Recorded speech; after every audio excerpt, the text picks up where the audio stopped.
अब मैं सुनाने जा रही हूँ चौथी एकादशी पूष माह की शुक्ला पुत्रदा एकादशी, जिसको पौष शुक्ला पुत्रदा एकादशी कहते हैं।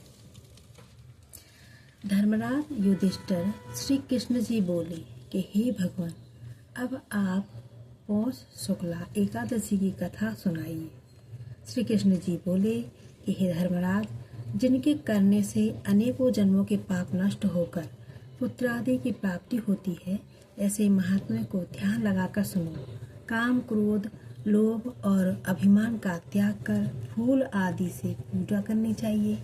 इसकी पूजा भगवान नारायण के नाम से होती है।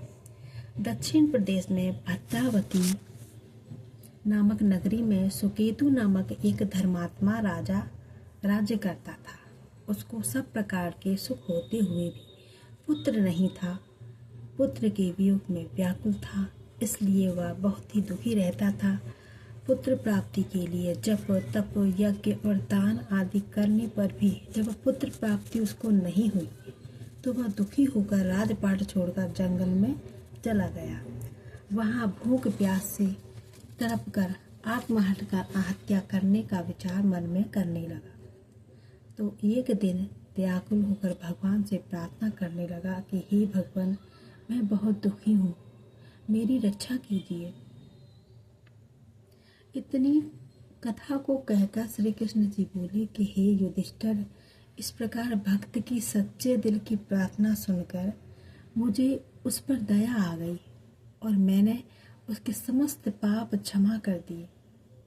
तब उसे एक आश्रम दिखलाई पड़ा। वहाँ बहुत से ऋषि जो है तपस्या कर रहे थे। राजा ने उन सबको प्रणाम किया। तब ऋषियों ने आशीर्वाद दिया कि हे राजन, तुम्हारी जो मनोकामना है वे सब भगवान की कृपा से पूरी होंगी। हे धर्मराज, मुनियों के आशीर्वाद देने पर राजा ने निवेदन किया कि हे मुनीश्वर, यदि आप मुझ पर प्रसन्न हैं तो कृपा कर ऐसा वर दीजिए जिससे मुझे श्रेष्ठ पुत्र प्राप्त हो सके। राजा की इच्छा जानकर ऋषियों ने कहा कि हे राजन, तुम विधि से पुत्रदा एकादशी का व्रत करो, जिससे तुम्हें पुत्र की प्राप्ति अवश्य होगी। हे धर्मराज, ऋषियों की आज्ञा से राजा ने पुत्रदा एकादशी का विधि पूर्वक पूजन व्रत नियम पूर्वक किया, जिससे उसके धर्मात्मा सदाचारी बेटा की उत्पत्ति हुई और राजा अंत समय मोक्ष को प्राप्त हुआ। इस दिन किस चीज़ का फलाहार लेना चाहिए? इस दिन और क्या पूजा करना चाहिए? इस दिन नारायण की पूजा की जाती है तथा गाय के दूध का सागर लिया जाता है। गाय के दूध से बनी हुई चीज़ें खाई जाती हैं।